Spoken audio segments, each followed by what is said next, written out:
Bueno, primero que nada, buenas noches. Muchas gracias a todos por venir.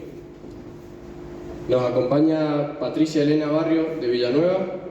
Ella es magíster en Historia de las Ideas Políticas Argentinas y doctora en Historia por la Facultad de Filosofía y Letras de la UNCUYO. Se acaba de jubilar de la Universidad Nacional de Cuyo, donde era profesora titular de la Cátedra de Historia Argentina II y del CONICET, donde trabajaba como profesora principal del INSI-USA. Ha dirigido proyectos de investigación en la universidad, ha dirigido y dirige tesis de doctorado y continúa como directora de la revista, de Historia Americana y Argentina del Instituto de Historia Americana y Argentina de la Facultad de Filosofía y Letras. Publica artículos en revistas académicas, capítulos de libros y libros. Sus investigaciones versan principalmente sobre historia económica regional y con menor dedicación a la historia de las ideas políticas de izquierda. Respecto al tema que hoy nos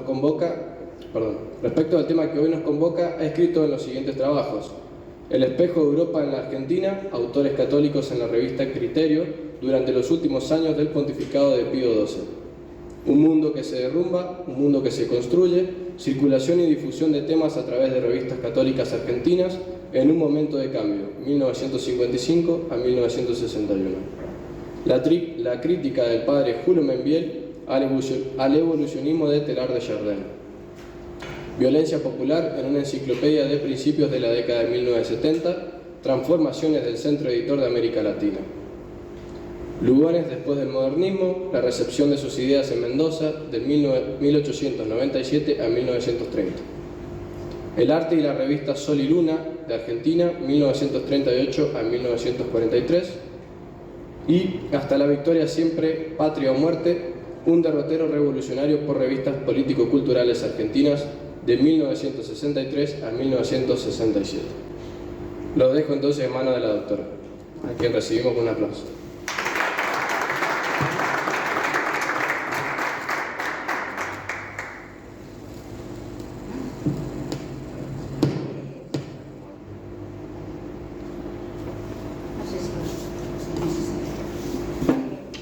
Empiezo por el final. En 1970, un grupo de jóvenes va a secuestrar al expresidente Pedro Eugenio Aramburu. No sé si saben ustedes quién era, pero Aramburu fue uno de los que derrocó a Perón en 1955. Y este grupo, estos jóvenes, nadie los conocía, los secuestraron, le hicieron un juicio popular y Luis Fernando Valmedina le pegó un tiro en la cabeza y lo ajustició. Y cuando hace público este grupo, que se dice llamar Montoneros, él dice que espera que Dios tenga piedad de su alma. Cuando se conoce esto, es de un impacto político inconmensurable, porque además ya existían grupos radicalizados peronistas que, ¿cómo les puedo explicar? Que los montoneros, o este grupo desconocido que ellos no conocían, les corrieron por la izquierda. Ellos hubieran querido matar ellos a Aramburu. Resulta que estos desconocidos toman a Aramburu y lo matan. Fue un hecho insólito. Y desde la FAC, que era una de las organizaciones guerrilleras, el Cadri, que era uno de los dirigentes, va a decir: ¿quiénes son estos cristianuchis? Es decir, con desprecio, ¿quiénes eran estos católicos? Porque así se presentaban, que fueron capaces de nada menos y nada más que raptar, que secuestrar a Aramburu y ajusticiarlo, que era lo que hubieran querido hacer todos los peronistas juntos.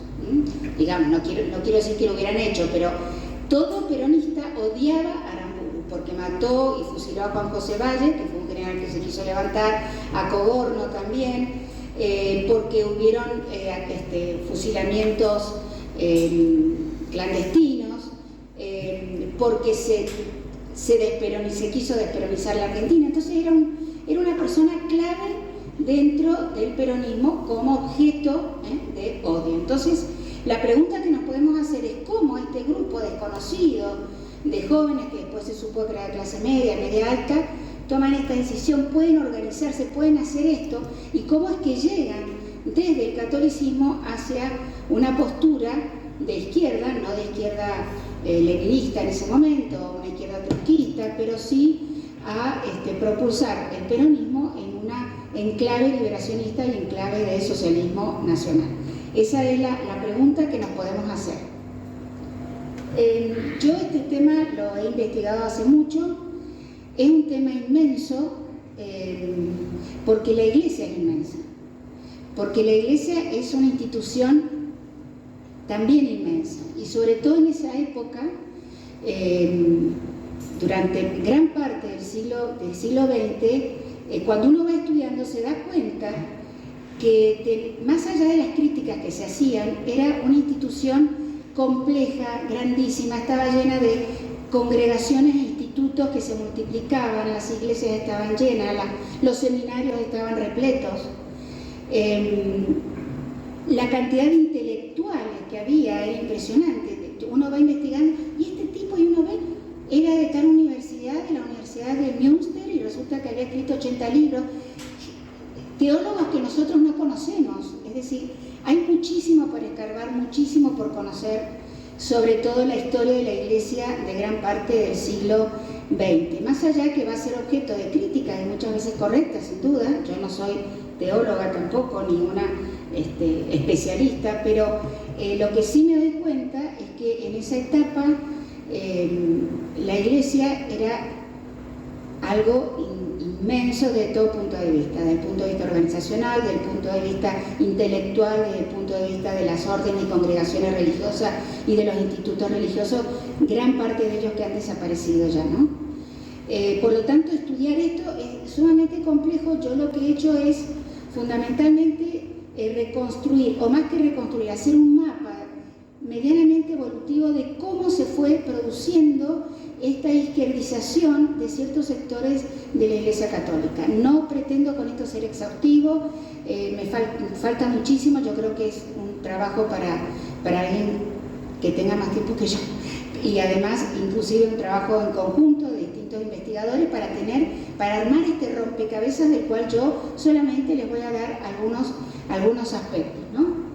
Y quiero también aclarar que hay, para sintetizar, que hay tres claves que tenemos que tener en cuenta, y es que hay tres puntos que explican todo este proceso. Es, primeramente, la diferenciación entre el orden temporal y el orden espiritual, cuando esto se encarna ya directamente y se acepta en la Iglesia. En segundo lugar, vamos a ver cómo ya desde la época del 30, de 1930, que es cuando yo empiezo el trabajo y la investigación, aparece como central el problema de la pobreza. El problema de la pobreza y el problema de la culpabilidad, de alguna manera, de la Iglesia frente a la pobreza, o no de la Iglesia, de los católicos y después de la Iglesia como institución. Parece mentira, pero es así. Y esto no empieza, después va evolucionando, pero ya en el 30 encontramos este tipo de procesos.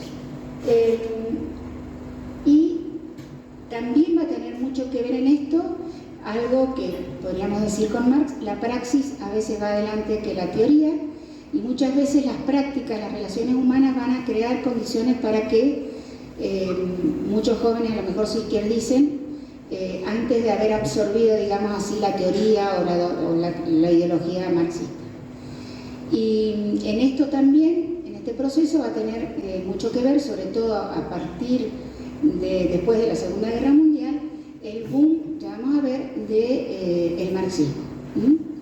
El marxismo cultural, con distintas notas, va a impregnar toda la cultura, y sobre todo la cultura juvenil, que va a ser muy importante. Si nosotros hoy podemos decir que la mujer es el sujeto de la revolución, podemos decir que en esa época el sujeto de la revolución era el joven, era el símbolo de la revolución. Y además, si uno empieza a estudiar, empieza a ver, también con cierto desprecio hacia la gente grande, ¿no? Porque nosotros somos los revolucionarios. Bueno, y después, lo que yo veo también es que en el pensamiento hispanoamericano de la teología de la liberación y todo, no hay originalidad. originalidad. Lo que hay siempre son las categorías que surgen o que se establecen desde Europa. Vos podés leer cualquier intelectual, qué sé yo, qué interesante, pero siempre o recurren a Marx, o recurren a Heidegger, o recurren a algún teólogo de la nueva teología de Europa, a no ser que se hayan puesto a estudiar el pensamiento político de los aztecas, de los incas o de los mayas, no veo yo originalidad en los autores de la izquierda latinoamericana. Bueno, a mí me interesa en la década del 30 mostrar algunos ítems que son importantes. En primer lugar, en el marco de la crisis económica internacional, ustedes saben que en 1929 se produjo el crack de la Bolsa de Nueva York. Esto trajo una enorme crisis, no solamente en los Estados Unidos, sino que después se va a pasar a Europa. Fue una gran crisis del capitalismo, y en ese contexto de pobreza y de pobreza, de falta de trabajo, de su ocupación, el Papa Pío XI va a escribir esta encíclica 40º año, donde va a recordar, ¿no es cierto?, los 40 años de la Rerum Novarum, pero acá él habla de dos cosas muy importantes, y es la necesidad de preocuparse por la evangelización de los pobres, de los obreros y la situación de los obreros, y también un principio que había sido dado de alguna manera con León XIII, pero que él lo explica bien, que es el principio de subsidiariedad. Esto está perfecto, no tiene ningún problema, pero a partir de ese momento vamos a ver que comienza una preocupación por la evangelización de los sectores que quizá no habían estado, no lo sé, pero en la centralidad o en el interés de los grupos misionales o de las congregaciones de misión. Y también se va a organizar la Acción Católica, que va a ser una institución impresionante. Ustedes piensen, por ejemplo, que en 1965 en Argentina la Acción Católica tenía 60.000 socios, para que ustedes se den cuenta la importancia que tenía esto. Imagínense en Europa y en el mundo lo que fue la Acción Católica, ¿no? Y acá viene una primera ruptura, que va a ser la de Jacques Maritain, porque los liberales católicos que venían desde la Revolución Francesa y a fines del siglo XIX, León XIII y después San Pío X los había combatido fuertemente, pero ellos van a continuar, y acá se encuentran con un filósofo de la catadura de Jean Maritain, el cual en 1936 va a editar un libro que se va a llamar El Humanismo Integral, y donde va a decir: señores, la cristiandad se terminó. Dejemos de pensar como los católicos integristas, que tiene que haber una subordinación del poder temporal a la Iglesia, del fin temporal al fin sobrenatural, que siempre fue la doctrina católica, sino que son dos órdenes distintos. Uno tiene como fin el bien común temporal y el otro tiene como fin el bien común sobrenatural. Y además hay un derecho que tiene todo hombre, o sea, hay independencia y el derecho que tiene toda persona, la libertad de conciencia, para tener o pensar la religión o ejercer o ejercitar la religión que él quiere. La libertad de conciencia es un derecho natural. Entonces, a partir de este momento se va a producir como una conjunción entre los que se van a llamar los social cristianos, que van a estar preocupados justamente por estudiar la doctrina social de la Iglesia y cómo ir tratando de influenciar en el orden temporal de acuerdo con los principios de la Iglesia, junto también con esta división que va a promover o que va a proponer Jacques Maritain de una manera que va a tener una gran influencia, una gran influencia posterior. Pero a mí me interesa destacar algo también. En 1934 estamos en España. En España estamos próximos a la guerra civil y está gobernando una alianza medianamente de derecha y católica en España, y hay levantamientos anarquistas y levantamientos socialistas. Pero lo mismo, hace años se van conversaciones en San Sebastián, donde católicos, intelectuales, medianamente liberales, moderados, se juntaban. Y acá, es decir, 2 años antes de escribir esto, de publicar, ¿no es cierto?, el humanismo integral, Él va a decir algo, esto es una cita larga, pero él va a decir en público lo siguiente: el clero, buscando apoyo en las clases privilegiadas, aparecía demasiado a menudo como el pastor de estas últimas más que de la multitud. Un pueblo, estos son partes, ¿no? Porque es largo. Un pueblo duro y terrible, acostumbrado a la violencia y a la muerte, a las cuales no teme ni respeta, apasionado ante todo de sangre y de absoluto, tenía así el sentimiento de estar abandonado a su condena terrestre, y se despertaba en él unas veces un odio atroz, otras una indiferencia mortal hacia los representantes de una verdad, o sea, de la Iglesia, de la cual habría deseado esperarlo todo y en la cual no veía ya más que impostura.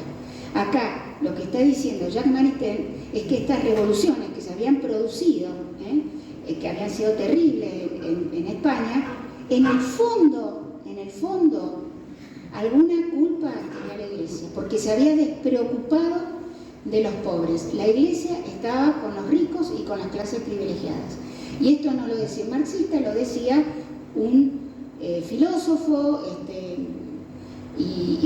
tomista como era Jacques Maritain. Entonces acá ya vemos que está el tema impuesto, digamos así, cuál es el papel de la Iglesia en el mundo y frente a los problemas sociales. Ahora,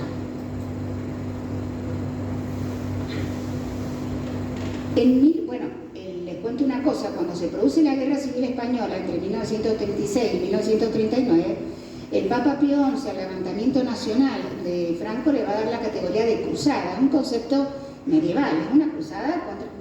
Y Jacques Maritain se opone y no apoya al sector nacional directamente, ¿no? Porque él dice, esto no tenemos que verlo como un enfrentamiento de la cristiandad frente a los enemigos de la cristiandad, con ser que la verdad que fue una guerra muy violenta y donde realmente estuvo en juego la fe de España. Cuando termina la Guerra Civil Española en 1939 comienza la Segunda Guerra Mundial. Y acá se van a dar algunos fenómenos que también van empujando este proceso al cual yo quiero ir describiendo. En primer lugar, ustedes saben que Francia va a estar ocupada por los nazis entre 1940 y 1944. Una parte era prácticamente colaboracionista, que era la República de Vichy, y la otra parte estaba bajo directamente el poder de los alemanes, y va a surgir lo que se da a llamar la resistencia. No pasó solamente ahí, pasó también en Italia, y en la resistencia no solamente estuvieron los comunistas, que eran los que encabezaban, digamos, la resistencia, lógicamente en contra de los nazis, sino también van a haber católicos y republicanos. Y entre los católicos también va a haber sacerdotes, por ejemplo el padre jesuita de Lubac, que era lo que se puede llamar de la nueva teología. Él dice que en el trato con esta gente, acá viene la situación de camaradería, de ayuda, imagínense que están jugándose la vida estos grupos. Dice, me puse a estudiar a Marx, me puse a estudiar a Feuerbach, me puse a estudiar a Proudhon, a Nietzsche. Y bueno, y después de esto queda una relación entre estos grupos y al mismo tiempo, o sea, acá vemos experiencias, ¿no? Ya no vemos ideas sino experiencias. Y al mismo tiempo, en 1941, dos sacerdotes, el padre Lebret junto con el padre Jacques Loeck, comienzan, un poco siguiendo lo que había pedido el Papa unos años antes, el trabajo de evangelización con los obreros de la ciudad de Marsella. Ya vamos a ver qué va a terminar esta experiencia. Y al mismo tiempo, el arzobispo de Francia, el arzobispo Suard, va a abrir un seminario en Lisieux que se va a llamar Mission France, para evangelizar también a los obreros. Y estos sacerdotes se preparaban para después, yo no sé bien cómo es la mecánica, no lo he encontrado, pero evidentemente se los terminó llamando los sacerdotes obreros. O sea, ellos se fueron a trabajar en las fábricas para poder evangelizar, ¿no es cierto?, a estos grupos que estaban alejados, digamos así, de la fe. Bueno, hacia el final de la guerra, en 1943, se va a fundar la democracia cristiana en Italia, donde va a ser realmente fuerte la democracia cristiana, y se va a fundar con el sello de Maritene, es decir, con la independencia del poder de la Iglesia. Ellos en realidad es una fundación que venía de otro partido, se llamaba el Partido Popular, que era de católicos liberales antifascistas. Y cuando se funda este partido al año siguiente, el Papa Pío XII le va a dar un apoyo tímido, pero apoyo al fin, y esto tiene que ver, por parte del Papa, me parece a mí, con el contexto de la posguerra, es decir, la guerra terminó, como ustedes saben, en 1945, a mediados de 1945, ya prácticamente en el 44 estaba la suerte echada para Alemania, así que yo calculo que se discutiría mucho cuál iba a ser el escenario de la posguerra. Y los que aparecían como los triunfadores de la guerra eran, por un lado, Estados Unidos, que representaba el capitalismo, y por otro lado, la Unión Soviética, que representaba el comunismo. Es decir, se abría un impasse que para la Iglesia, bajo ningún concepto, iba a ser, digamos, fácil, ¿no? Bueno, a ver. ¿Esto es así, che? ¿Qué es lo que pasa después de la Segunda Guerra Mundial? Acá entramos en tema. Ustedes piensen lo que es una guerra mundial, porque a veces a uno le cuesta, uno tiene que tratar de ponerse en el lugar. Las economías destruidas, grandes movilizaciones de personas, de grupos que han ido a la guerra y han terminado en Rusia y tienen que ver cómo llegan a sus países de origen, lisiados, muertos, locos algunos, las economías destruidas, las ciudades destruidas, el campo destruido. Para cómo en el 45 los norteamericanos tiran dos bombas atómicas en Japón, se abre la posibilidad de una guerra que puede terminar en la destrucción del mundo. Todo eso está jugando después de la Segunda Guerra Mundial. Entonces, es una fuerte crisis la que se produce y para la Iglesia es una situación sumamente delicada. Antes de hablar de eso bien, ¿cómo va a ser el ámbito intelectual después de la Segunda Guerra Mundial? Los que aparecen como los grandes héroes en Europa después de la Segunda Guerra Mundial van a ser los comunistas. ¿Por qué? Porque los comunistas han estado en la resistencia, porque han peleado sin grandes posibilidades los comunistas, hablo de la resistencia, no hablo de los soviéticos, y además en Europa hay un profundo antinorteamericanismo, eso es muy importante, sobre todo en Francia. No los quieren para nada los norteamericanos, entre otras cosas dicen que ellos entran en la guerra después de ver destruir a Europa. No sé si es así, no me meto, pero hay un profundo antinorteamericanismo y empieza la intelectualidad, digamos a partir de la década del 50, cuando empieza a mejorar la economía, aparecen algunos intelectuales que tienen muchísima fuerza. En primer lugar, Sartre, el existencialismo sartreano, y su esposa Simone de Beauvoir, y ellos, bueno, básicamente dicen las esencias no existen, el hombre es un ser tirado a la libertad, el hombre se hace libremente, no existen esencias. ¿Qué es la esencia? Tenemos muchísimos autores existencialistas y va a ser uno de los movimientos intelectuales más importantes de la segunda posguerra. En segundo lugar, va a comenzar la relectura del marxismo, pero no del marxismo soviético. Los soviéticos, ¿qué es lo que decían? Piensen ustedes, el Partido Comunista en todos los países del mundo había un Partido Comunista que dependía de la Unión Soviética.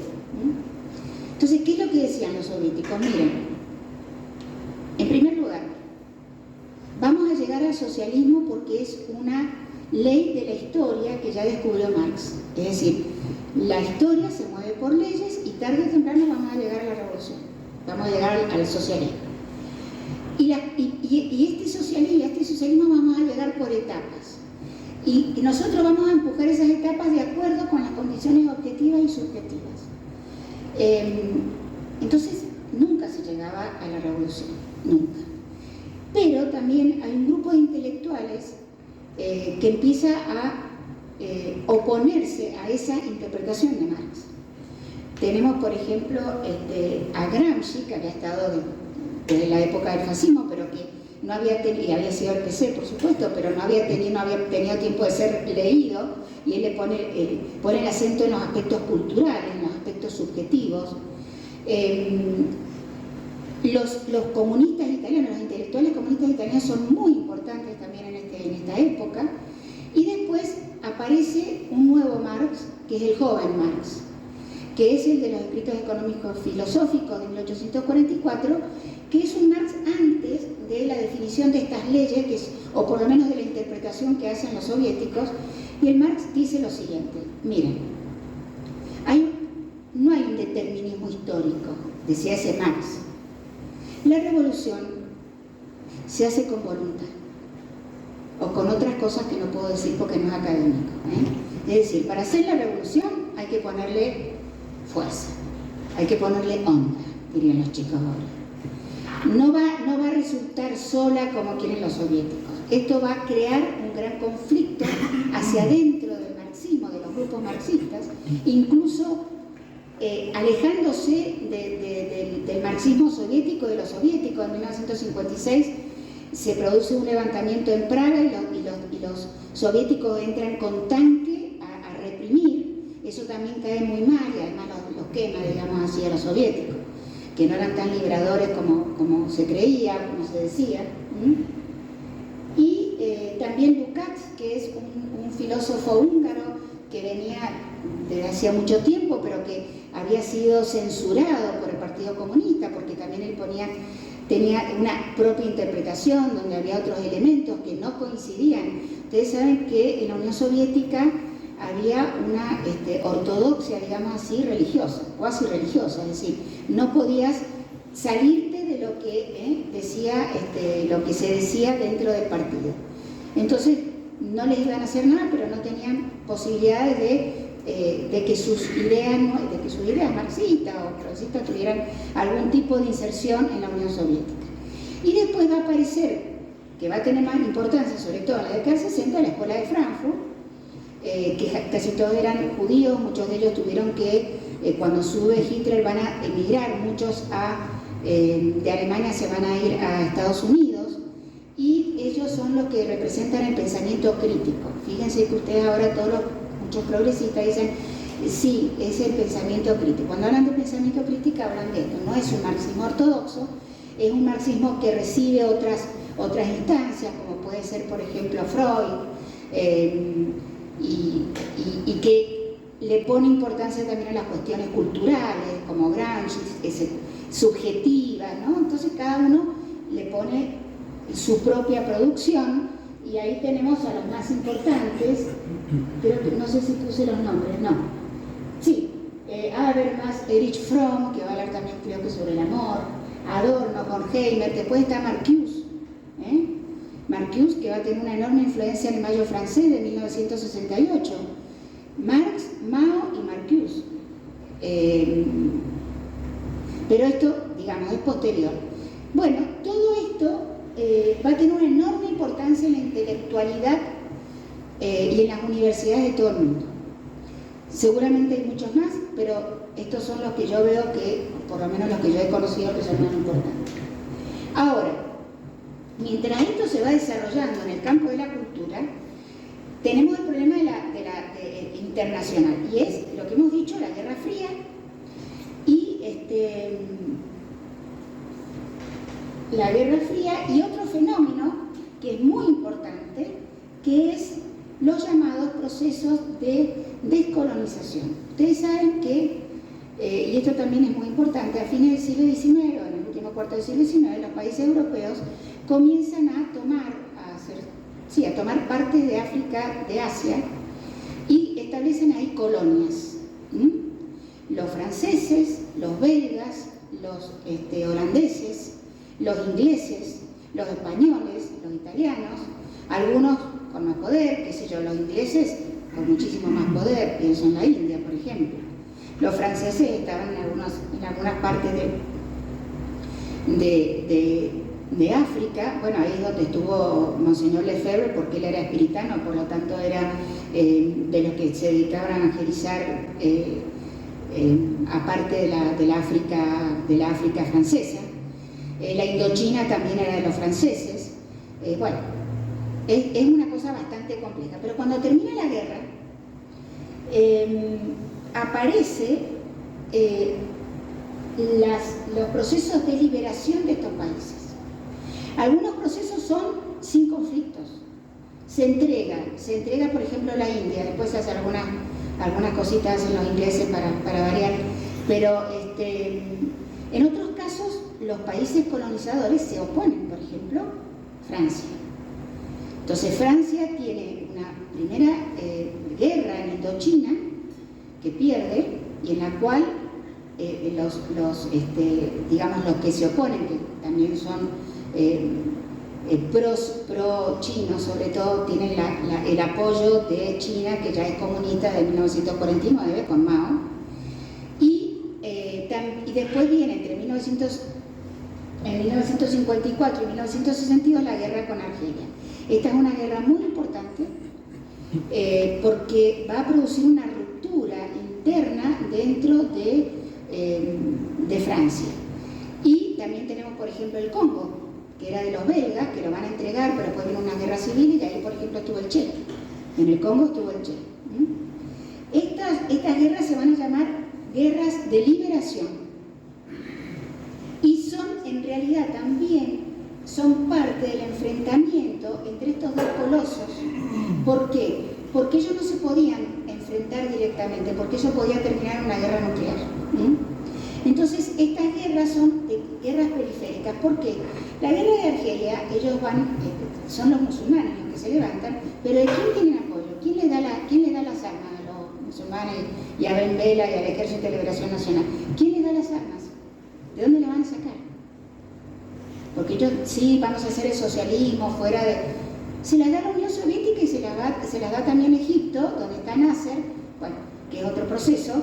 Es decir, tarde o temprano en estas guerras, los países que se quieren descolonizar, que quieren independizarse, reciben apoyo del otro lado, evidentemente de la Unión Soviética, o en otros casos hasta de la China.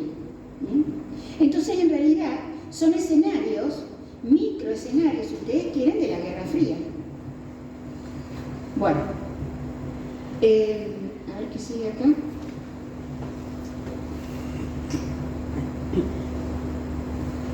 Dejemos eso ahí. Estos son los dos escenarios que estamos diciendo. Yo en realidad me debe acá, pero ya, disculpen. ¿Qué es lo que va a pasar con los católicos en ese contexto?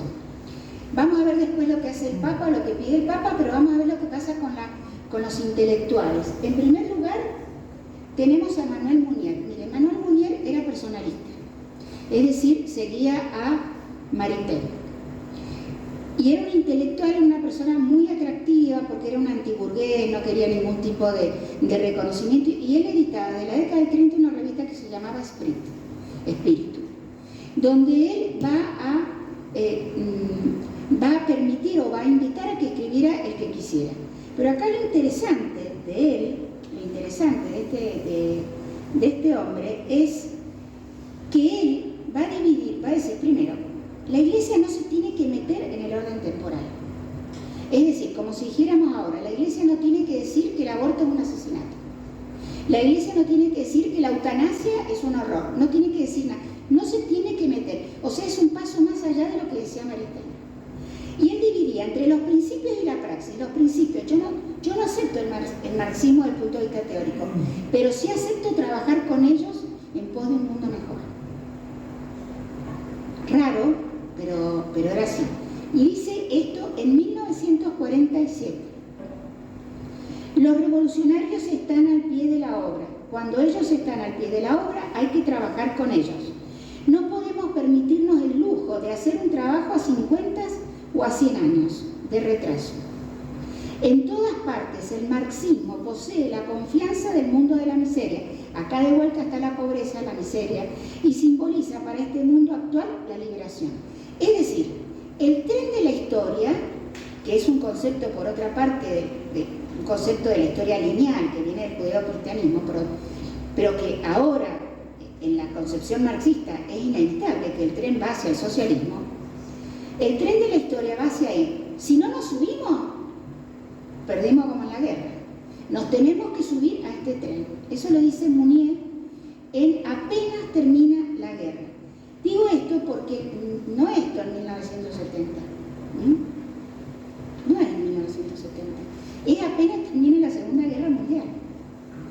Y poco después, dos jesuitas muy importantes, Pierre Vigot y Jean-Yves Calvet, escriben estos dos personajes que van a ser muy importantes después en Hispanoamérica, muy importantes. Van a escribir estos dos libros que tratan de ver la relación entre el cristianismo y el marxismo, pero con un tono laudatorio, es decir, ellos, no digo que sean pro-marxistas, pero no son antimarxistas, les gusta, tienen simpatía por ellos. Vigot, por ejemplo, va a escribir junto con Gustavo Gutiérrez, que va a ser el primero que llame Teología de la Liberación en 1970, va a escribir con él, Vigot.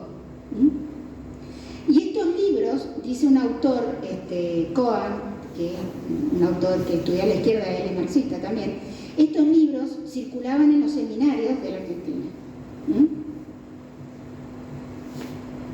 Y finalmente, en 1957 aparece algo que después va a ser moneda corriente a partir de la década del 60. Los coloquios, las reuniones para debatir, pero amigablemente, entre los cristianos, en el cual estaban los católicos, los protestantes y los marxistas. En este caso, empieza con los socialcristianos, socialistas democráticos, piensen ustedes que Alemania está dividida en dos partes, una parte, la occidental, que es democrática, que es pro-occidental, y la otra, que se llamaba en realidad Alemania democrática, que era la que estaba bajo el yugo, digamos así, soviético. Bueno, esto ya nos está mostrando antes del concilio, porque eso es lo que yo quiero en realidad mostrar. Esto es antes del concilio, en realidad el concilio libera todas estas fuerzas, pero esto está ocurriendo, se está debatiendo, y no aparece ni que a Vigot ni que a Calvet alguien lo castigara, por ejemplo. Fueron mucho más castigados los teólogos que, por ejemplo, ellos, que en realidad son cientistas sociales o son filósofos, pero no son, digamos, no son grandes teólogos.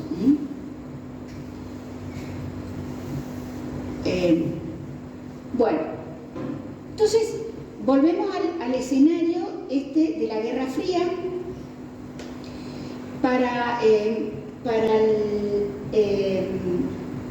Aparece en todas partes la centralidad ahora sí de la pobreza. Estos países que se han descolonizado de África y Asia son pobres, tienen analfabetismo, tienen exceso de crecimiento poblacional, tienen falta de inversión en infraestructura. Es decir, son países que se los denomina subdesarrollados. Ese es el concepto que le da sobre todo las Naciones Unidas, y aparece toda una teoría que viene impulsada desde Occidente, que se va a llamar el desarrollismo, que es pro-occidental. Nosotros tuvimos un economista muy importante argentino, Raúl Prebisch, que fue uno de los teóricos del desarrollismo a nivel internacional. Bueno, ellos lo que dicen, bueno, la solución acá es educación, inversión, reforma agraria, entre otras cosas, porque hay muchos matices, y además fortalecimiento de la democracia, es decir, ojo con la revolución. Pues si ustedes recuerdan, si ustedes algunos sabrán, en 1962 la Alianza para el Progreso que lanza Kennedy para América Latina está en esto. Muchachos, tenemos que parar el comunismo, pongamos plata para que estos países de América Latina pasen del subdesarrollo al desarrollo. Es decir, son programas de crecimiento social y económico, pero también de contención del comunismo. Mientras que otra parte, la otra solución, es la del socialismo, que es la que eligen gran parte de estos países recientemente independizados. Inclusive estos países de África y de Asia van a hacer una gran reunión en Indonesia, en Bandung, en 1955, y se van a dar nombre y apellido. Nosotros somos los países no alineados. Ellos dicen que no son no alineados porque ellos defienden un socialismo que sea para el estilo de cada uno de esos países y en teoría fuera de la influencia soviética.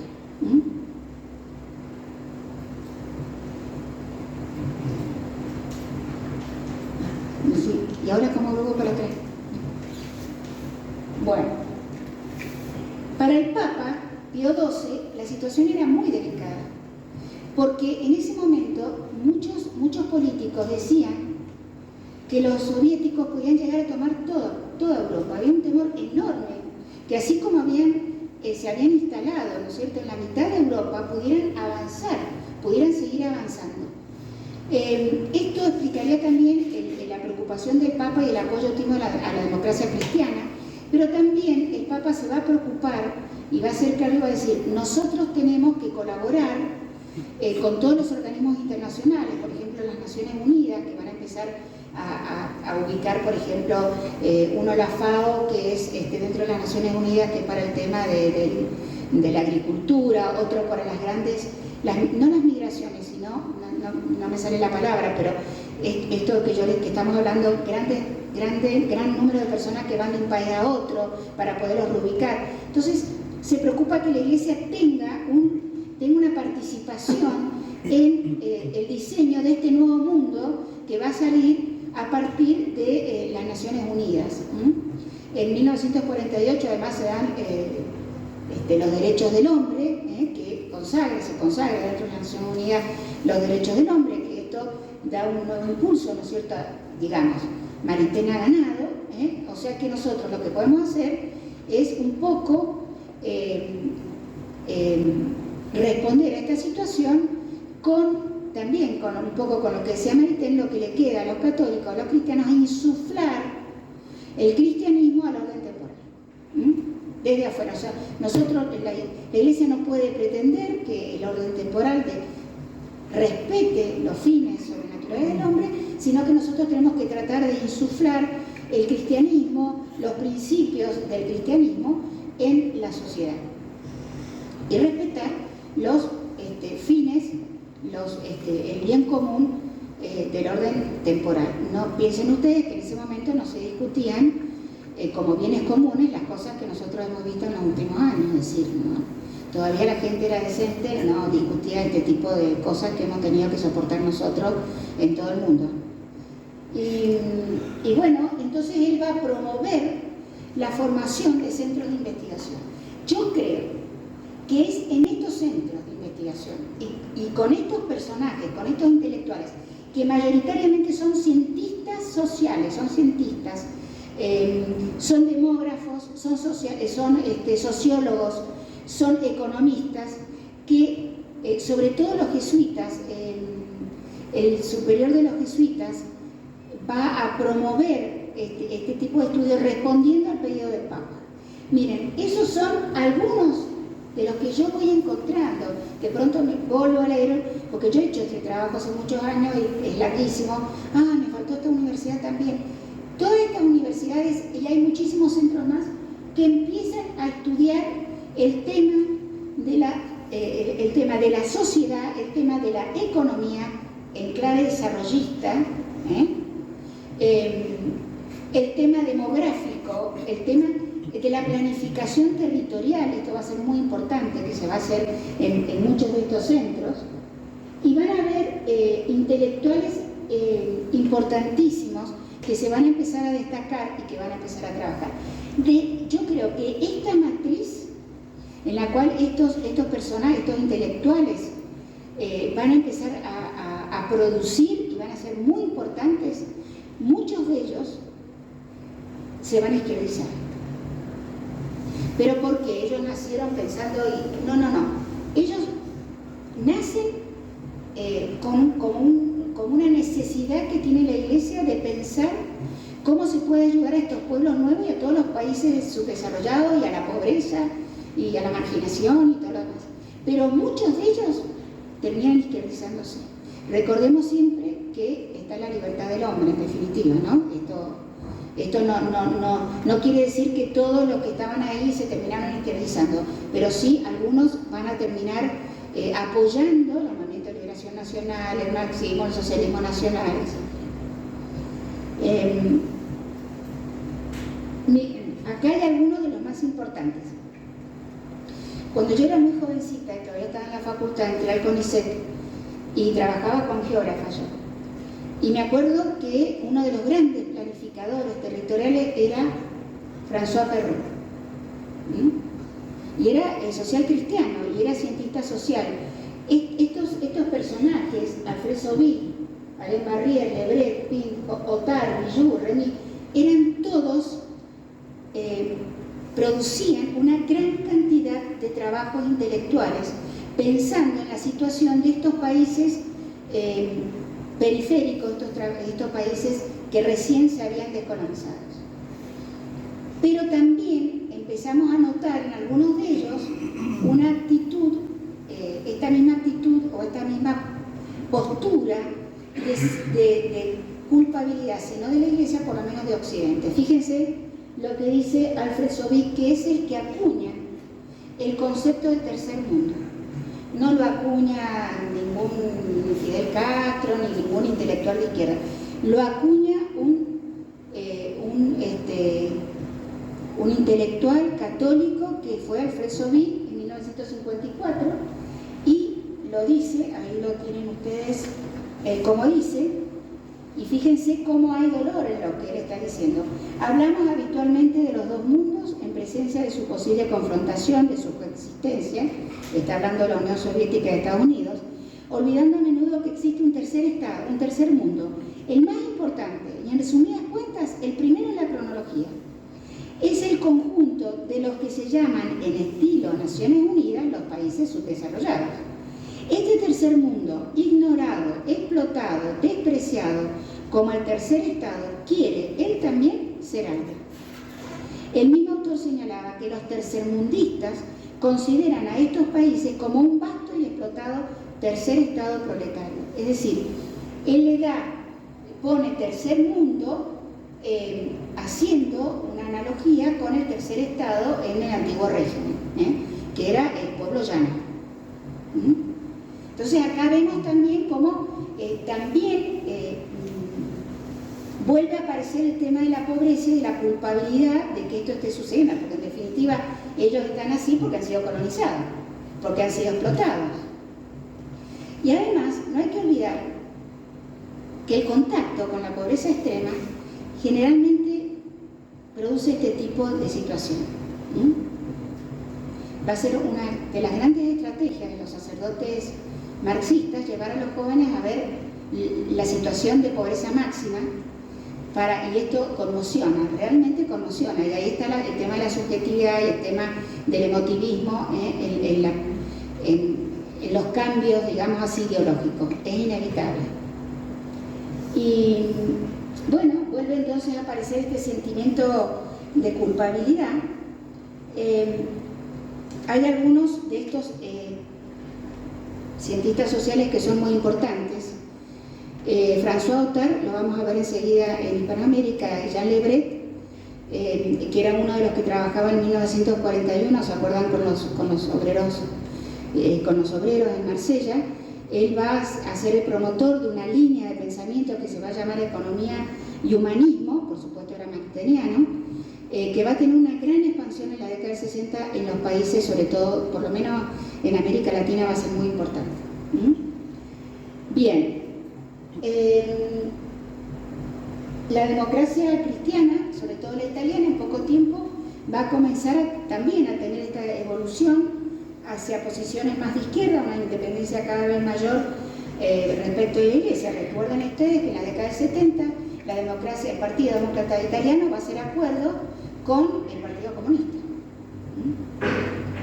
Y hay un autor, José Sanca, que dice: se enamoran por la democracia cristiana de la imagen de un catolicismo más íntimo, menos belicoso, más terrenal y menos triunfante. Y creyeron ellos, que este es uno de los grandes temas que después va a quedar, digamos, puesto en el Concilio Vaticano II, la necesidad del diálogo con el mundo y el diálogo con la modernidad.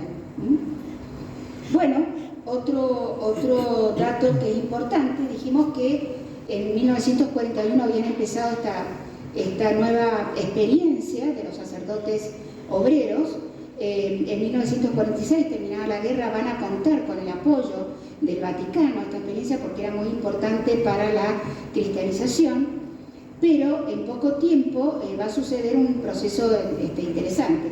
Los sacerdotes entraron en las luchas de los obreros, pero con poco éxito en la cristianización. Entonces, o dicho de otra manera, los obreros se fueron metiendo en este tipo de peleas, se metieron en las cuestiones, en los objetivos que tenían del mundo laboral, tenían estos obreros, y no tenía resultado, digamos así, la cristianización. Muchos de ellos, por supuesto, terminaron marxistas, y así también, por ejemplo, Genoux, que es otro de los teólogos de la Nueva Teología, decía: la teología debe elaborarse con apego a las fuentes, pero también a la experiencia pastoral de la Iglesia y más aún del pueblo cristiano. La teología debe estar abierta al propio tiempo, que no es mentira, ¿no es cierto? Pero él lo decía a raíz de esta experiencia. El Santo Oficio, que en ese momento existía, va a anular esta experiencia. En 1959, después justo se muere Pío XII, asume Juan XXIII y la va a volver a poner en acción. Otro personaje que va a ser muy importante va a ser también el abate Pierre. El abate Pierre va a crear unas comunidades de Maús y va a tener la misma idea, o sea, sus conceptos, sus ideas, sus apreciaciones van a estar en la misma línea de Genoux, ¿no? Y de lo que también había dicho antes Maritain, y dice así él, citando a Camus, que es un literato existencialista: demasiados cristianos han decidido prescindir de la generosidad para practicar la caridad. O sea, siempre la crítica, no al catolicismo, como que está con los ricos, o que los ricos católicos en realidad no les importa la situación de los pobres. Bueno,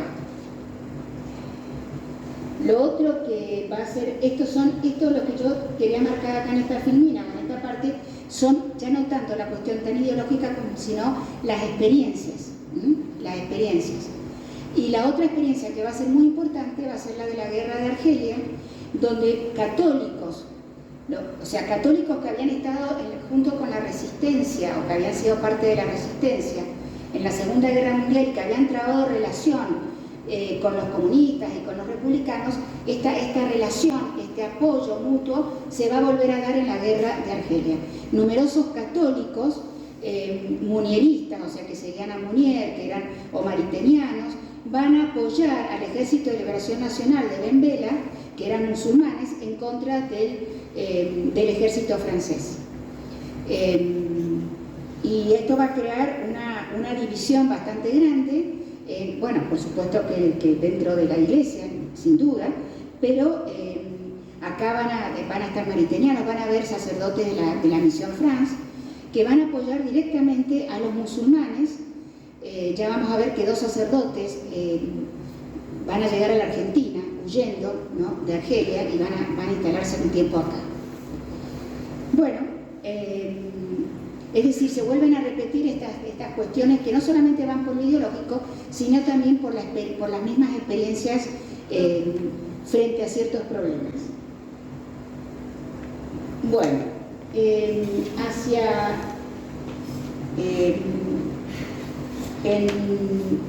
en torno al concilio, bueno, se dan 2 encíclicas muy importantes, Mater y Magistra y Pacem in Terra, que son buenas las encíclicas, pero siempre están centradas en la doctrina social de la Iglesia, en el problema del hombre, o sea, siempre está el tema ¿no?, de lo terrenal, de la cuestión social, y también comienza el descongelamiento de los sacerdotes de la Nueva Teología, de los teólogos de la Nueva Teología, que se empiezan a leer quizá el más importante, el más leído, va a ser Terán de Chardin, va a ser tan leído, y no sé si ustedes han tenido el gusto de leerlo, pero es un bodrio total, porque todo es una evolución cósmica, todo, hasta el pensamiento evoluciona cósmicamente, no se entiende nada. Lo único que sabemos es que todo, desde lo físico, porque él es evolucionista, en esa época el boom era el evolucionismo, entonces evoluciona la materia, evoluciona el mundo, evoluciona la cabeza, los pensamientos, hacia el punto omega, y no sabemos bien qué va a pasar con el punto omega. Pero va a tener un éxito, y eso que es difícil de leer, pero mucho más difícil son los otros, ¿eh? Por eso yo creo que ellos han tenido menos influencia antes, y sí más influencia han tenido los cientistas sociales, estos que hemos mencionado, los economistas, los sociólogos, en este proceso de radicalización y de izquierdización de capas así del catolicismo.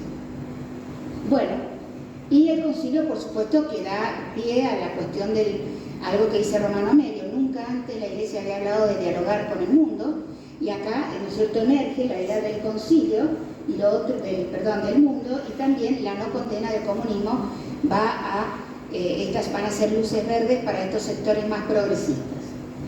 Y aparecen ahora sí, muchos, yo he puesto dos nada más, porque si no, no terminamos más, pero estos dos profesores de las universidades católicas, Paul Blanquart, que habla de la teología de la violencia, Girardi, que también está en la misma línea y que estuvo en el concilio, participó del concilio como perito, y que, por supuesto, después del concilio directamente él va a acercarse claramente hacia el marxismo, sobre todo con una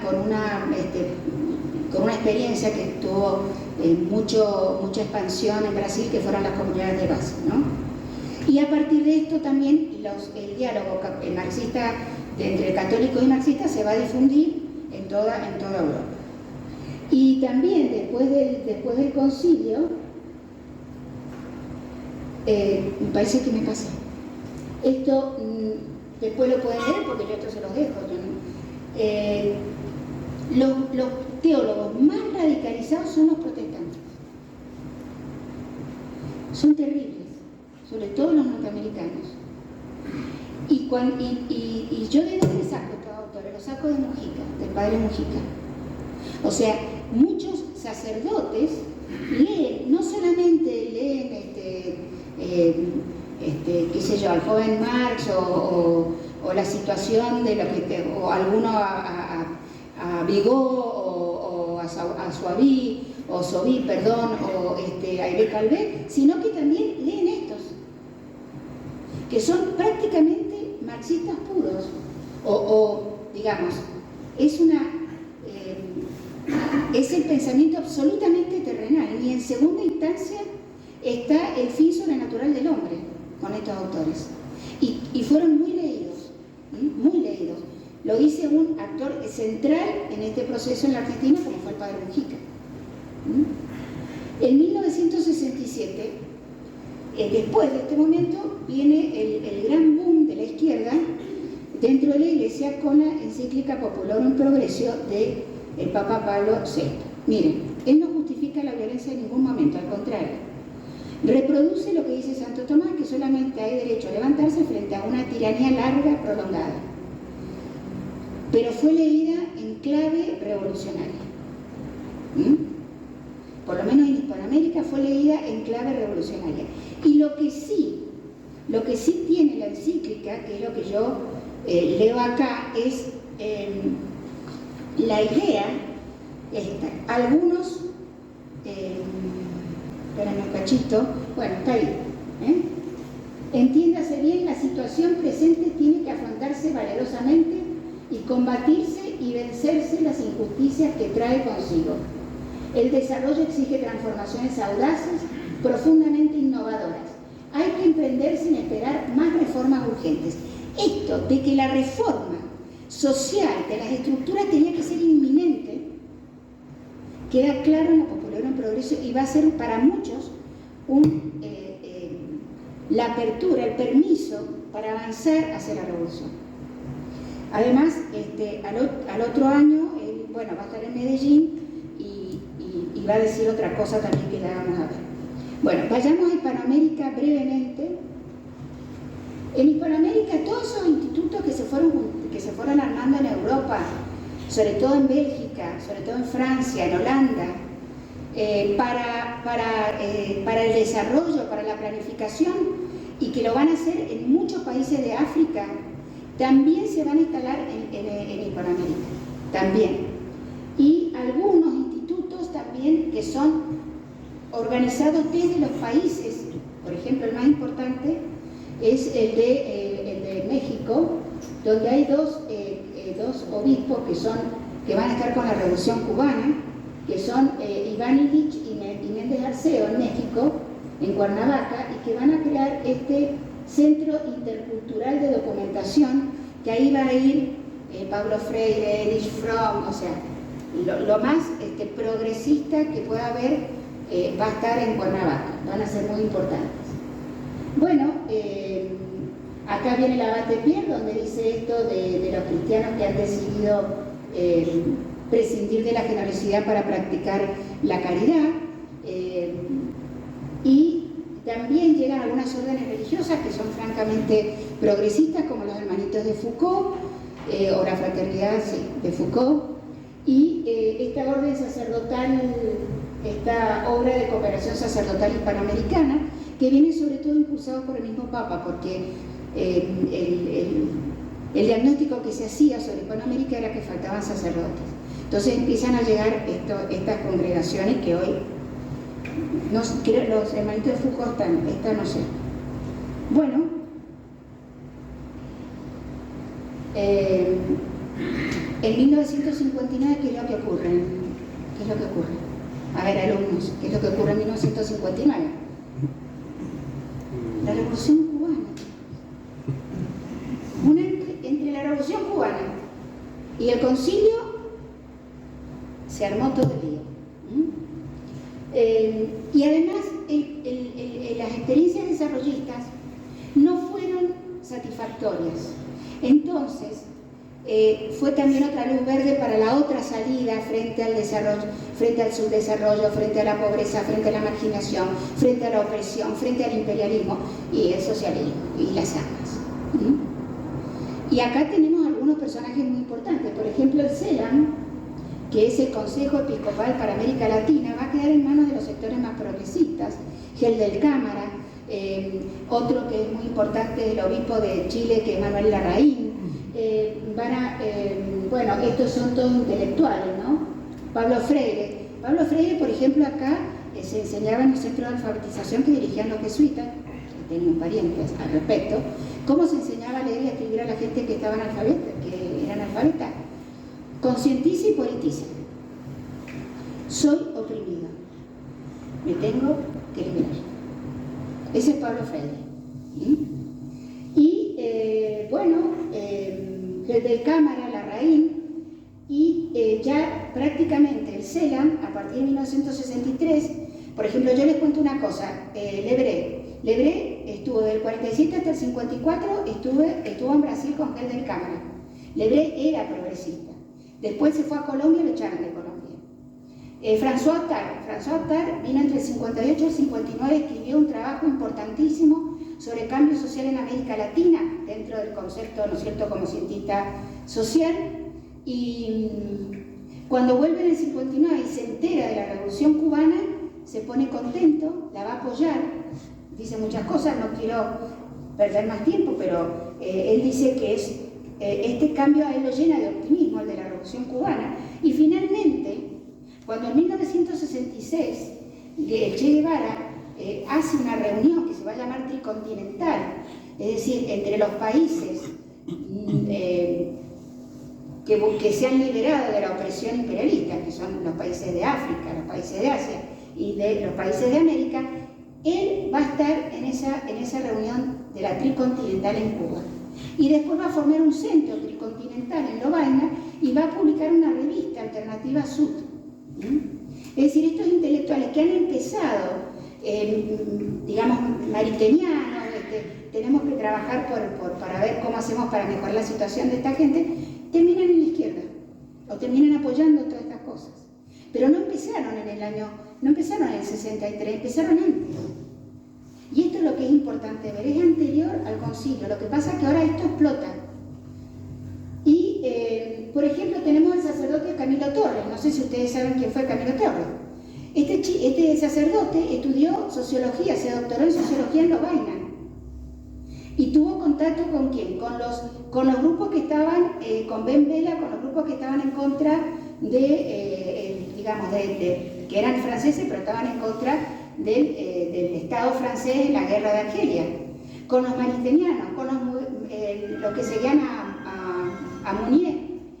Con grupos de acción católica que ya estaban marxistas, con grupos de sindicalistas.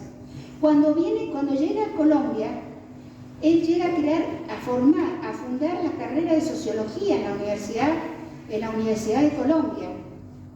Y en 1966 tomó las armas, entró al Ejército de Liberación Nacional y en la primera confrontación que tuvo con el ejército murió. Y Camilo Torres pasó a ser un mártir de la revolución. Todo lo que ustedes puedan investigar sobre esa época es Camilo Torres. Y él se forma en Lovaina. Bueno, y después tenemos el manifiesto público de los 18 obispos del Tercer Mundo, que va a ser un manifiesto donde se va a hablar directamente de la necesidad del socialismo. Bueno, y en la segunda conferencia de Medellín, la primera fue en el 55, la segunda fue en el 68, va Pablo VI, ¿y qué es lo que dice? Los pobres han tomado conciencia de su estado de opresión. Bueno, ¿qué les voy a decir, chicos? Ya con eso, vamos a la Argentina y ya terminamos. La Argentina, ustedes saben que en 1955 se produce la Revolución Libertadora, que saca, digamos, de la presidencia a Perón. A partir de ese momento, la universidad se abre a todo lo nuevo, a todo esto que estamos viendo de lo que se está discutiendo, del joven Marx, del existencialismo, es importantísimo en la Argentina, ahí aparece el intelectual comprometido, ¿no? Bueno, el joven Marx, Teilhard de Chardin, empieza a llegar todo el pensamiento de la posguerra europea, empieza a llegar a la Argentina. En la década del 60, la universidad pasa, dicen, por un momento de gran expansión. Es impresionante la cantidad de editoriales, la cantidad de revistas, la cantidad de ejemplares que se publican. El nivel universitario es altísimo, se lee muchísimo y hay ahí todo un movimiento que podemos decir que la juventud realmente se va izquierdizando.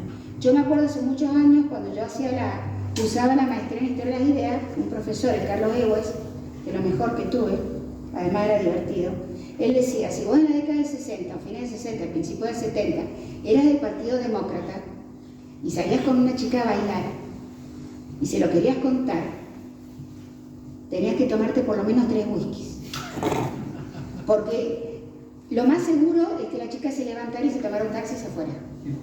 Porque era lo más out ser liberal. ¿Se dan cuenta?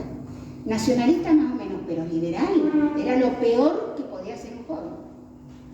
Entonces, se pone de moda, que es otro concepto que habría que estudiar desde el punto de vista sociológico, que es la moda. Se puso de moda, como ahora personas que no saben por qué hablan con E o escriben con X, y son gente que no, pero está de moda, entonces lo tenés que hacer. Como está de moda, qué sé yo, vestirse con un pantalón ancho, son modas intelectuales que arrasaron las universidades de Hispanoamérica y de la Argentina también, y que también arrasaron con la izquierda, es decir, con los católicos. Bueno, ¿cuáles son los mecanismos? En primer lugar, los sacerdotes que van a estudiar a Europa. Se traen todas estas cosas. Por ejemplo, el Milán Miskovich, que también se doctoró en Lovaina, tiene cosas increíbles. Por ejemplo, no cree en la indisolubilidad del matrimonio, para hablar de algo de moral. Por supuesto que él era neomarxista, ¿no? Estos son ejemplos. ¿Quiénes visitan? El abate Pierre. El abate Pierre, Mujica dice que lo va a ver, después viene en la década del 60, y le dice, ¿qué tengo que hacer con los pobres? Porque siempre está el tema de los pobres.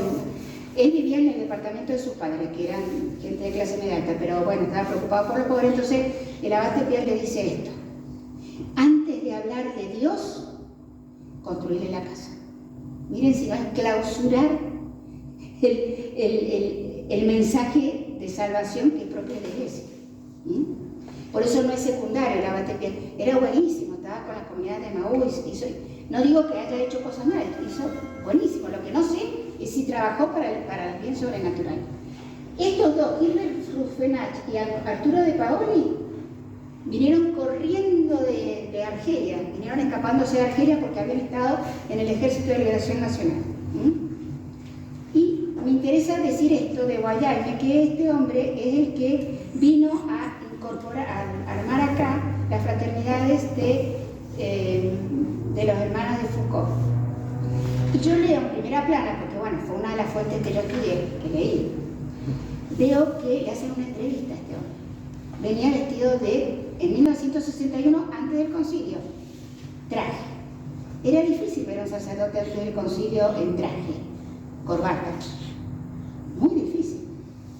Clergyman, no sé si quiere, pero así venía él. Entonces, en la entrevista que le hacen, él dice que aquellos que quieran ser aspirantes para entrar en esta congregación, en este instituto de los hermanitos de Foucault, van a estudiar no solo filosofía y teología, sino también mística hindú, teología musulmana, marxismo, no antimarxismo, y pensamiento de los hermanos separados de Oriente. Esto de los hermanitos de Foucault son una de las bases de lo que después van a ser los montoneros. Bueno, no los quiero llenar de más cosas porque no me doy cuenta del tiempo, ya no sé manejar. Pero en 1954, antes de que Perón, lo tiren a Perón, lo depongan, en 1954 nace la democracia cristiana. Le va a producir un gran enojo a Perón la formación de la democracia cristiana. ¿Por qué? Porque Perón le había dado muchas cosas a la iglesia. Entonces estos que eran liberales, uno de los problemas que va a haber entre Perón y la iglesia va a estar también la formación de la democracia cristiana, que era de corte liberal. Mariteriano, después van a recibir también a Munier, después de la caída de Perón. Pero estos con el paso, después de la Revolución Cubana, después del Concilio, y antes también, en 1963, se van a ir dividiendo en tres grupos. Fíjense, la línea verde, grupos internos, la línea tradicional, que es la liberal, la línea verde, que defendía el socialismo y era antiperonista, y la otra línea que diga hacia el peronismo. Crean una comisión de solidaridad con Cuba. Hay un sacerdote, Héctor Ferrero se llama. Varios sacerdotes van a Cuba, y él viene y escribe un libro, Cuba año 5, no me acuerdo bien el nombre, pero habla justamente alabando y adhiriendo a la Revolución Cubana. Hace muchos años a mí me dijo Díaz Araujo que había sospechas que el que había estado detrás de esto lo digo por supuesto, no lo puedo asegurar, detrás del asesinato de Carlos Saqueri, que le había escrito la Iglesia Clandestina, donde muchas cosas de estas están dichas ahí, había sido porque después ellos mandan una carta a Cabildo escrita en tono ortodoxo, dice, eso no lo puede escribir nadie que no sea un cura. Bueno, este sacerdote viene por ese lado, con la Comisión de Solidaridad de Cuba. Todas estas asociaciones gremiales también son pequeñas porque vienen de la democracia cristiana, de la Acción Católica, no son las CGT, pero todas van produciendo van sufriendo, van teniendo este proceso más bien de izquierda. Y después el movimiento humanista, que el movimiento humanista es de los estudiantes. Los estudiantes van a apoyar, lo que pasa es que es tanta historia, pero no lo voy a contar. Lo importante acá es que los humanistas también, sobre todo los estudiantes, también se van a radicalizar. Sobre todo después que se ha depuesto Frondizi y con él la experiencia desarrollista. En realidad no termina, pero digamos el desarrollismo como bandera cae con la expulsión de Frondizi del gobierno y empieza en 1963 con la presidencia de Ilia, que era radical. Comienza un ataque fuertísimo por parte de los sectores peronistas y acá empiezan los grupos humanistas a empezar a trabajar con el peronismo y se empiezan a radicalizar junto con el peronismo. Y escriben, ¿no es cierto?, por ejemplo, la revista Cambio. Les podría leer muchísimas cosas, no los quiero atosigar, pero en todas estas revistas se muestra el personalismo de Munier, la total, digamos, la aceptación de que en el orden temporal no tengo por qué seguir lo que dice la Iglesia, soy absolutamente independiente y puedo hacer acuerdos con los que yo quiera.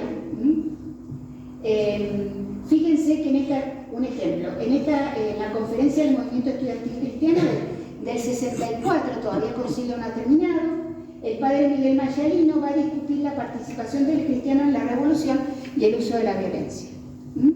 Bien, para ir terminando, voy a saltear esto, solamente quiero hablar esto, bueno, las vías de la sociología religiosa, lo mismo que ha pasado en otros lados de Hispanoamérica, se instalan acá en la Argentina todos estos centros para estudiar el tema de la pobreza y todo. Me interesa un intelectual que es Conrado Egerland.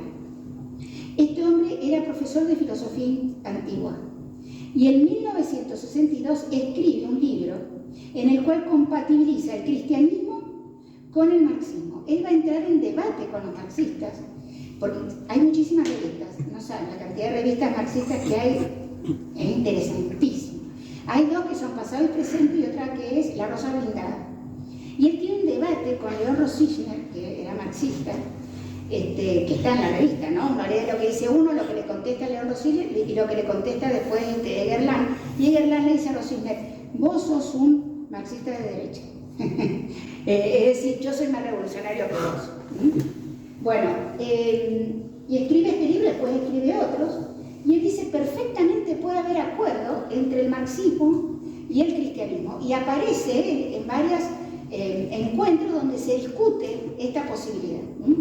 Y después Enrique Dussel, en 1964, que ya escribe sobre la Iglesia de América Latina. Yo, para poner algún intelectual, yo creo que el más importante es Egerland en ese momento, y sobre todo por el momento en que él escribe, ¿no? Ahora, vamos a los... acá, digamos, después del concilio hay muchos sacerdotes, sobre todo en Córdoba, que ya están trabajando, digamos, para grupos juveniles de que se vayan izquierdizando, que vayan conociendo lo que era la revolución. Bueno, eso sin duda. Igualmente en otros lugares, como por ejemplo en Santa Fe, donde se van a instalar los hermanitos de Foucault, donde estaba De Paoli, estaba el padre Jacuzzi, que en la revista Cristianismo y Revolución lo ponen como el nuevo Camilo Torres, en Buenos Aires también, pero lo más importante acá es que a partir del concilio, en el 65 se produce una división interna entre los obispos y el clero, entre los progresistas y los conservadores. Ustedes saben que acá en Mendoza hubo un gran enfrentamiento contra Monseñor Buteler por 27 sacerdotes que le van a exigir que se pusiera a tono con lo que decía el concilio. Bueno, va a ser un hecho bastante lamentable que va a ocurrir acá en Mendoza, pero esto se va a repetir en todas partes. Y va a haber un grupo fuerte de obispos que son progresistas y que van a ir llamando a los sacerdotes, y estos sacerdotes son los que están en la parroquia, son los que asesoran en la Juventud Obrera Católica, son los que asesoran a los estudiantes secundarios católicos, de Acción Católica. Es decir, con esto se acelera de una manera no pensada anteriormente. Esta es la matriz en la cual va a aparecer Montonero, este grupo del cual estábamos hablando. Brevemente, estos son los 5 grupos que van a conformar el Montoneros. Me interesa solamente destacar una revista, ustedes la pueden ver, está en internet, la revista Cristianismo y Revolución, que la edita García Elorrio, que era un joven de 24 años, que era profesor, dirigía un centro teológico en San Isidro, donde estaba Monseñor, ¿cómo se llama este? Bueno, ya me va a salir. Y él en el año 66, o sea, él estaba trabajando, creo que Monseñor Laguna, estaba trabajando en un centro teológico y en el 66, a fines del 66, edita La Revolución, Cristianismo y Revolución, que yo les aconsejo que lo vean por internet, donde directamente está llamando a la revolución. Directamente, es pro-cubana. Bueno, y el grupo original del grupo de lo que van a ser montoneros son jóvenes de Acción Católica. Inclusive son estudiantes secundarios en algunos casos. Son jóvenes de Acción Católica. Por ejemplo, Abal Medina, Fernando Luis Abal Medina, tenía 23 años cuando muere. 23 años. ¿Quién lo mete y lo relaciona con la revista Cristianismo y Revolución? Porque en Buenos Aires, el padre Mujica. Por eso yo no le tengo ninguna simpatía al padre Mujica. Pero no solamente a él, sino también a Ramos, también a Firmenich. Firmenich era el presidente de la juventud católica, de la juventud estudiantil católica. Firmenich. Después va a ser el que va a dirigir Montoneros, porque Abal Medina lo matan en 1970, ¿no? Después de lo que hace con Aramburu, en un enfrentamiento, muere ese mismo año, tenía 23 años. Era un chico, era un niño prácticamente. Todos eran niños, algunos estaban... Firmenich empezó a estudiar después de Ciencias Agrarias, que salió de la escuela secundaria del Colegio Nacional Buenos Aires, donde conocen a Mujica, y Mujica es el que los va llevando al grupo de Cristianismo y Revolución. Y después en el 67, en el 67 va antes, va a una de las reuniones estas de la OPLA, que era una de estas organizaciones para la Revolución Mundial, va García Elorrio con John William Cook, que también era peronista marxista, van a Cuba, y en el 68 algunos de los más importantes se van a Cuba a recibir adiestramiento militar. Cuando vuelven se pelean con García Elorrio porque ellos querían entrar ya directamente a la revolución y García Elorrio tenía sus miedos. En el 68 tenemos la FAP, Fuerzas Armadas Peronistas, que son, digamos, pierden, los desarma la gendarmería en Tacorralo, que es Tucumán. Entonces tuvo un debate por parte de estos jóvenes que deciden, a partir sobre todo del Cordobazo, en 1969, deciden tomar las armas y ya se manejan en forma secular, en forma como se organizan las guerrillas. Pero tenían un debate. ¿Cómo hacemos? ¿La guerrilla rural, el foco rural, como decía el Che? ¿O hacemos guerrilla urbana, como decían algunos otros teóricos, como por ejemplo Maringuela, que era un brasilero? Cuando las FARC son desarmadas en Tacorralo, dicen no, nosotros vamos a dedicarnos a la guerrilla urbana, que es donde nosotros vamos a podernos movilizar. Entonces, a partir del 69 empiezan a trabajar en la formación de la guerrilla urbana, van a robar bancos, porque para tener armas tenés que tener plata, lo primero que hacen es robar.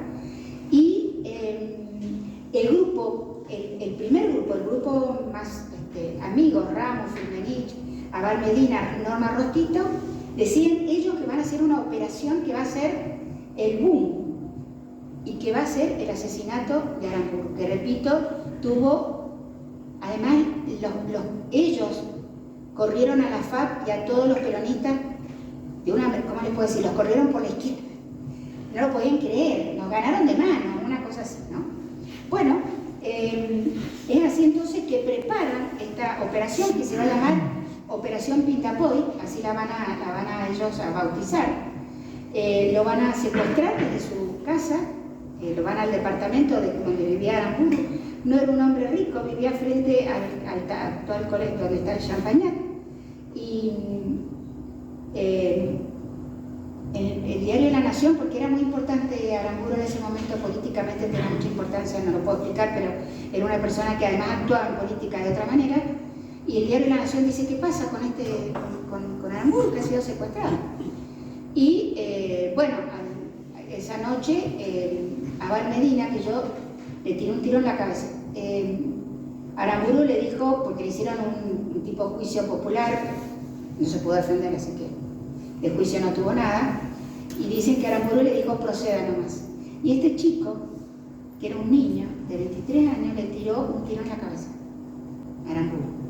O sea, yo no sé cómo si sería capaz de tirarle a una persona, a lo mejor en defensa personal, pero para tirar así, no sé, tenés que estar con mucho odio, con mucho... Bueno. En un enfrentamiento posterior va a morir Abal Medina pocos meses después. Ellos van a decir, lo que van a decir es nuestra organización, y ahí días después se van a conocer, nosotros somos los montoneros, es un nombre argentino, ¿no? De las montoneras, nacional, porque ellos son un socialismo nacional. Ellos dicen, y voy a terminar con la operación ideológica que ellos hacen. Ellos dicen, nuestra organización, anunciaron, es una unión de hombres y mujeres profundamente argentinos y peronistas, dispuestos a pelear con las armas en la mano por la toma del poder. Por la toma del poder para Perón y para su pueblo, y la construcción de una Argentina libre, justa y soberana. Y después agregaron, que Dios nuestro Señor se apiade de su alma, del alma de Aramburu. ¿Cómo fue la operación ideológica que ellos hicieron? ¿Por qué se hicieron peronistas? ¿Por qué no se hicieron de LER, por ejemplo? ¿O se hicieron de algún otro grupo que ya existía? Bueno, porque acá viene todo esto, que es como, digamos, las bases ideológicas para terminar siendo lo que ellos hicieron. Se toman siempre las bienaventuranzas de nuestro Señor, bienaventurados los pobres, bienaventurados los oprimidos, bienaventurados los que están encarcelados.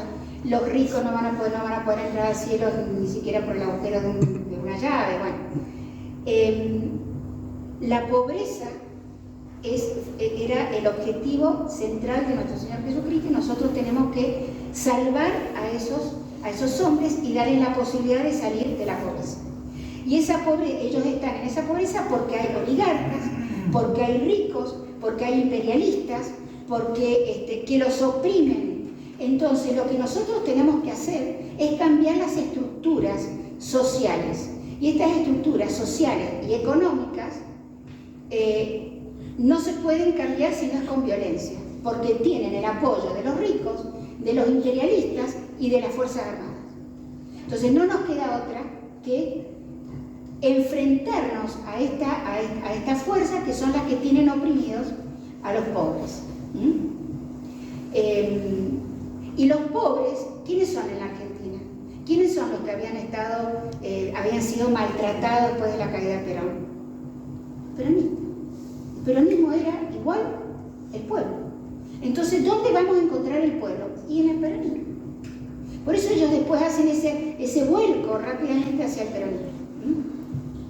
Y además, ellos dicen, el pecado individual no existe, existen los pecados estructurales. Las estructuras son injustas, son opresivas, y cuando nosotros cambiemos, y por lo tanto el pecado surge de esas estructuras. Cuando nosotros cambiemos las estructuras no va a haber pecado. Y nosotros necesitamos hacer eso con violencia porque no hay otra forma. No se puede hacer con paz, porque estas estructuras opresivas están sostenidas por aquellos que tienen los medios de producción, que son los ricos, los empresarios, el imperio norteamericano, ¿no es cierto?, y las Fuerzas Armadas. La diferencia entre ellos y el ERP, por ejemplo, es que Montoneros considera que si el ejército o sectores del ejército se pasaban al mismo ideal de ellos, bienvenidos, eran aceptados. Mientras que el ERP no, para el ERP había que destruir, absolutamente destruir al ejército y las Fuerzas Armadas. No había posibilidad de que las Fuerzas Armadas se convirtieran, digamos, hacia el trotskismo o al marxismo-leninismo. En cambio, ellos sí. De todos modos, con el tiempo ellos se van a ir, ellos propiciaron un socialismo nacional, al estilo peronista, pero socialismo, y con el tiempo se van a ir profundizando en el marxismo, lo cual era, diríamos así, inevitable en un contexto de enfrentamiento y de guerra revolucionaria. Y hasta acá llegué, chicos.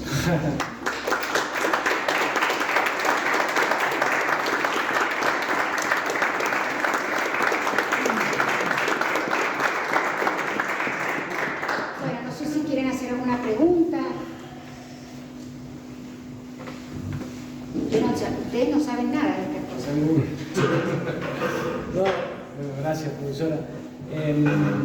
Todo ese derrotero que usted fue explicando, en lo que fue abriéndose camino, todo este pensamiento y tomando fuerza, desde la jerarquía de la Iglesia, ya sea desde Roma o acá a nivel nacional, ¿hubo alguna condenación explícita de este pensamiento, de esto que se estaba tomando fuerza? ¿Hubo algo? Mira, Pío XII va a condenar, no lo va a condenar no lo tiene por qué condenar a Maritain, pero sí va a condenar la nueva teología que tenía, al principio no tenía estos aspectos, sino otro tipo de problemáticas más profundas, como por ejemplo, qué sé yo, qué es lo que es la Iglesia, la salvación eterna, el cielo, bueno, era otro tipo de problemática. El Papa Pío XII, mientras estuvo, va a condenar todo lo que fuera abiertamente de izquierda, pero bueno, algunas cosas se le escaparon, por ejemplo, esto de los cientistas sociales, sobre todo los jesuitas, Calvé, Vigor y nada, eso nunca van a ser condenados por lo que habían escrito, ¿no? Y después con Juan XXIII y Pablo VI, yo no te puedo decir si hubo condenas, ellos nunca apoyaron una cosa así, sin embargo, en algunos momentos esta idea, esta centralidad en el tema de la pobreza, de la rapidez por la cual había que salir de la situación, fue interpretado como una luz verde, pero jamás ni Juan XXIII ni Pablo VI apoyaron una cosa como la que se produjo, jamás apoyaron una cosa así, esto tiene que quedar claro. Ahora, después viene Juan Pablo II y los va a condenar claramente la teología de la liberación, que es posterior, a partir de 1970, tiene ya una estructura ideológica, la teología de la liberación, se la va a llamar así. Juan Pablo II sí los va a condenar. Ahora acá el problema es lo que se abrió después del concilio. Acá después del concilio se divide la Iglesia en dos. Tenías a los progresistas con Podestá, por ejemplo, que después se termina casando, con Mejía, con Guarrachino, qué sé yo, con Angelelli, que es beato hoy. Pero Angelelli era pro montonero, tenés la misa con la cuestión de los montoneros. Y después tenían los otros que eran los conservadores, Cayano, Buteler, de acá. Ellos seguro que iban a condenar, pero que la Iglesia estaba revolucionada, estaba dada vuelta. ¿Quién iba a condenar acá si estaban divididos entre ellos? Es muy difícil, no. Después del concilio como que la jaula de las locas, ¿viste? Se llama que injustificadamente, ¿te das cuenta? Porque tampoco que el concilio dijera, señora, a partir de ahora pueden bailar mientras van a una misa. No decía eso el concilio. Pero es como que se abrieron esta cuestión del diálogo entre el mundo y la Iglesia, abrió todas las puertas no abrió así, abrió así las ventanas de la Iglesia y entraron todos los locos, por decirlo de alguna manera. Entonces no se pudo parar en el momento, o no hubo voluntad, por supuesto. Si hubiera estado Pío XII, te aseguro que no lo permite. ¿La doctrina social de la Iglesia viene por este lado? No, la doctrina social de la Iglesia son principios generales. Además, la doctrina social de la Iglesia, yo puse ahí la de 40º año porque aparece el tema de la pobreza, pero pone la pobreza el Papa fundamentalmente porque estaba la crisis del 29, estaba hecha bolsa, sobre todo Europa estaba fundida. Nunca la doctrina social de la Iglesia, ni la Mater Magista, ni la Populorum Progreso, ni nada. Lo que pasa es que hay como que hay una centralidad de la Iglesia en las cuestiones terrenales. Por eso yo puse la tentación de lo terrenal, es decir, hay como una preocupación por el tema de las estructuras sociales, por el tema de la pobreza, por el tema de la justicia. Entonces, en ese sentido, estos documentos leídos como lo querían leer ellos, porque la Popular Progreso jamás dijo, señores, tomen las armas y salgan, jamás, al contrario, dijo todo lo contrario. Pero bueno, esa preocupación por las estructuras, la rapidez, por esto ya no da más y todo lo demás. Yo les digo una cosa, por ejemplo, la Argentina, esto lo dicen dos economistas, Bejunov y Yach, la Argentina entre 1963 y 1973 vivió una primavera económica. No teníamos pleno empleo, vivíamos el estado de bienestar. No había razón entre 1963 y 1973 no había condiciones objetivas para usar el pensamiento o el discurso del PC, no había condiciones objetivas para hacer una revolución. No había, prácticamente, no digo que no hubiera pobreza, siempre tenés la vida miseria, pero la desocupación era menos del 5%, como en los países desarrollados. Yo trabajaba con gente, cuando entré al CONICET, que ella me decía, una mujer grande, dice, yo trabajaba acá, cuando tenía que rendir, me iba de trabajo, rendía y al otro día empezaba a trabajar en otro lado. Había pleno empleo. Vivíamos realmente el estado de bienestar.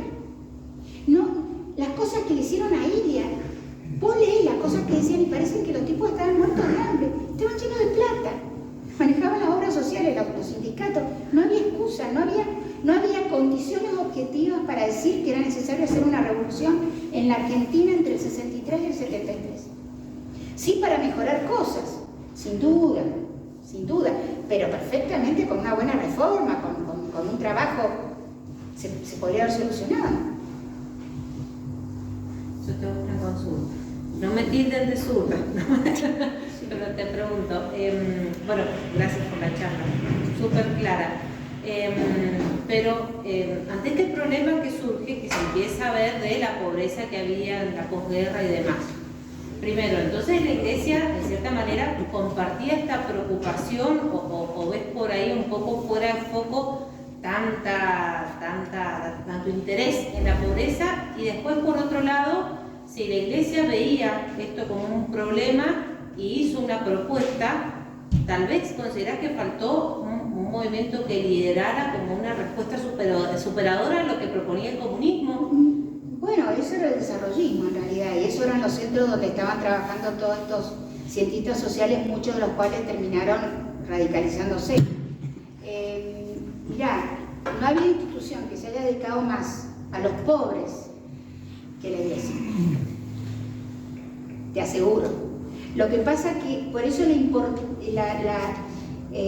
Iglesia, suponete, la Iglesia francesa, te pongo ese ejemplo, va a trabajar con órdenes religiosas que van a trabajar en la zona donde tenían las colonias. Pero la Iglesia no era el Estado, ¿entendés? Yo tengo fotos, no quiero hacer propaganda, pero yo tengo fotos de Lefebvre trabajando con Schweitzer, que era un pastor protestante, haciendo puente en algunos de los pueblos, en algunas de las colonias francesas. O sea, no ha habido más que se haya preocupado por eso que, en todo caso, la Iglesia. Lo que pasa es que cuando estos países se empiezan a descolonizar, sin duda, los países coloniales, los estados coloniales, no cumplieron con su deber, eran países realmente pobres.